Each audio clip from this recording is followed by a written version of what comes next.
It all started with the sound of a chainsaw and the unmistakable scent of fresh-cut wood. At first, I thought maybe a neighbor was doing some weekend yard work. But as I stepped outside, what I saw made my blood boil. My fence, the very one I built with my own two hands, was lying in pieces on my lawn. And there, standing triumphantly next to her oversized truck, was Karen. Yep, the HOA Karen. Sunglasses, clipboard, and the attitude of someone who thought she ran the entire neighborhood. "Your fence was encroaching on shared space," she barked, waving her phone like it was a legal document. I needed room to park my truck. I couldn't believe it. Not only was my fence well within my property line, but she had taken it upon herself to destroy it, without warning, without permission, and certainly without legal grounds. That's when I knew this wasn't just an HOA problem. It was a Karen problem. But what she didn't know was that I wasn't the type to roll over and accept it. I was about to turn the tables in a way she never saw coming, by buying the very ground she stood on. Before the chaos, life in our little suburban neighborhood was quiet and peaceful. I moved there 3 years ago after saving up enough to buy my first home. It wasn't anything extravagant, a modest one-story house with a cozy yard, shaded by a couple of old oak trees. The fence around my property was one of my first major projects. I spent weeks planning it, digging post holes, and staining every board by hand. That fence wasn't just wood and nails. It represented effort, boundaries, and a little piece of peace I carved out for myself. I had no issues with any of my neighbors at first. We waved in the mornings, made small talk about the weather, and even exchanged cookies during the holidays. My property line was clearly marked. Even the county GIS map confirmed it. The fence sat a good 2 feet inside my boundary, just to be safe. I didn't want to start any trouble. The HOA? Well, they existed, sure, but they weren't too intrusive. At least, not until Karen became president of the HOA board. Once she took over, things began to shift. Suddenly, newsletters turned into rulebooks. Friendly reminders became fines. And Karen? She made it her mission to improve community standards, which was code for control everything and everyone. Still, I tried to stay out of it. I paid my dues, mowed my lawn, and kept to myself. That was until my fence suddenly became a target for her agenda. Karen wasn't your average neighbor. She was the type, short, platinum blonde hair that never moved an inch, oversized sunglasses even when it rained, and a clipboard that seemed glued to her hand. She didn't walk. She patrolled. When she wasn't leaving passive-aggressive notes on mailboxes, she was reporting violations like garden gnomes being too whimsical or trash bins being an inch out of place. She once fined a single mom on our street because her son's bike was too loud. Karen didn't just join the HOA board, she took it over. Within weeks, she had implemented new policies, increased fines, and started her Karen's cleanup crusade. No one had voted her in. She volunteered when the last president moved, and no one else stepped up in time. She particularly had it out for anything she deemed unsightly. Unfortunately for me, she decided my fence fit that category. Despite its good condition, stained wood finish, and tasteful design, she claimed it disrupted the neighborhood flow. I thought I was in the clear after showing her the permit and land survey. She scoffed at them. "It's not about legality," she said. "It's about harmony." Whatever that meant. But even then, I never imagined she'd go as far as taking a chainsaw to it. It was a Saturday morning when I heard the commotion. I had just poured myself a cup of coffee when I heard the low growl of a chainsaw coming from the side of the house. At first, I thought it was yard work. Maybe someone trimming trees, but as the noise got closer, my stomach sank. I rushed out, mug in hand, and stood frozen on my porch. There she was, Karen, in her signature pink tracksuit, holding a chainsaw and directing two guys I'd never seen before. They were halfway through removing my fence that I shouted, "What the hell are you doing?" Karen turned like she was expecting me. "Relax," she said, waving the chainsaw like a toy. "Your fence was on communal ground. I checked with the board." "The board?" I snapped. "You are the board." She shrugged. "Well, then you know it's official." I grabbed my phone to call the police. She rolled her eyes. "You can't call the cops for an HOA issue." "Wrong."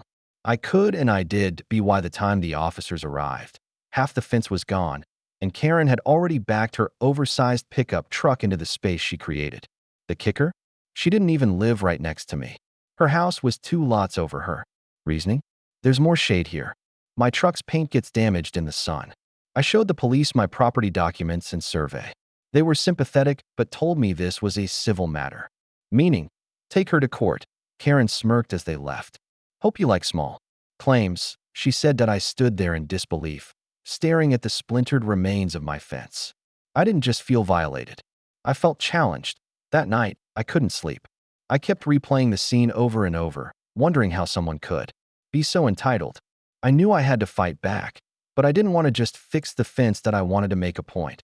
And that's when I started digging. The following Monday, I attended the HOA meeting. Karen was there, naturally, sitting at the head of the table, like she was presiding over a court hearing.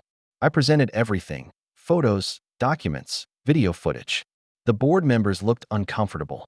Karen looked smug.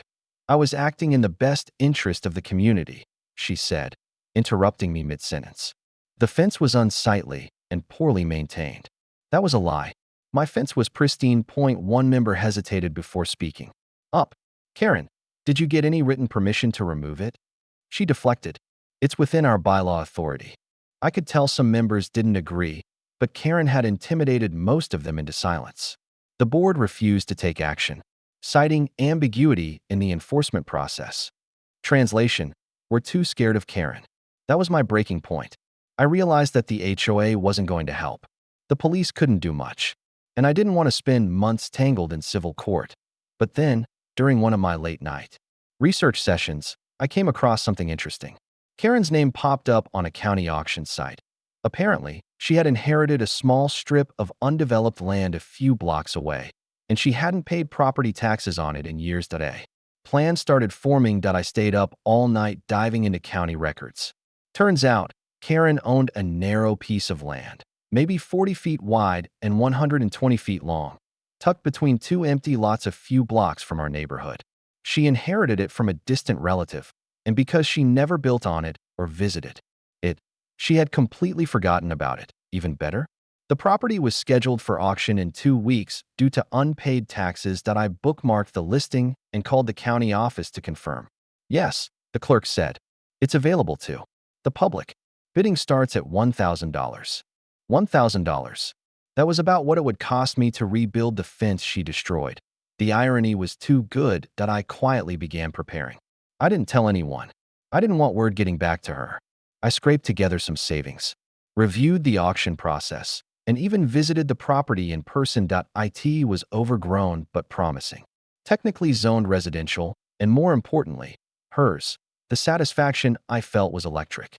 I wasn't just getting back at Karen. I was doing it legally, strategically, and completely within my rights. Let her call that community harmony. The day of the auction, I logged into the online bidding system like it was the Super Bowl. There were only a few bidders. Most were real estate investors, judging by their usernames. I stayed quiet until the last few minutes that Karen's property came up. Opening bid, $1,000. One person jumped in at $1,100. I let them. Another bid at $1,300. Then I struck $1,800. It quieted down. The timer ticked away. No more bids. Final countdown, 10, 9, 8 sold. To me, I let out the most satisfying laugh I'd had in weeks. I had just legally purchased the land that Karen had ignored for years, all for less than what she cost. Me and fence repairs. The deed transfer took a few days. I got the papers in the mail, signed and sealed. That small sliver of neglected land, it was now mine. And I had plans for it. I posted no trespassing signs, cleaned it up, and even rented a small storage container to place on it, just to make it visible, just to remind her she lost control of something she didn't even know she had. That was my fence money. With interest, when Karen found out, she flipped. She stormed into another HOA meeting demanding an emergency session. He bought my land, she screamed. He stole it from me. The board, now tired of her antics, calmly replied, it was a tax auction. You didn't pay. It's his now. She turned beet red. This is harassment. I just smiled and said, it's community harmony. The neighborhood? They loved it. Turns out, I wasn't the only one Karen had targeted. People came up to me for weeks, congratulating me, sharing their own Karen horror stories, and asking how I managed it. My fence rebuilt, stronger, higher, Karen. She quieted down a lot after that. She even stepped down from the HOA board a few months later. Poetic justice, legally delivered. Sometimes, the best revenge isn't loud. It's legal, quiet, and absolutely devastating that if someone ever tries to bully you, remember, knowledge is power. Don't just get mad, get smart. I didn't stoop to Karen's level. I played by the rules and still beat her at her own game. Thanks for watching. If you enjoyed this story and want more real-life neighborhood drama, hit that like button, subscribe, and ring the bell for updates. And remember, if someone cuts down your fence, buy their land.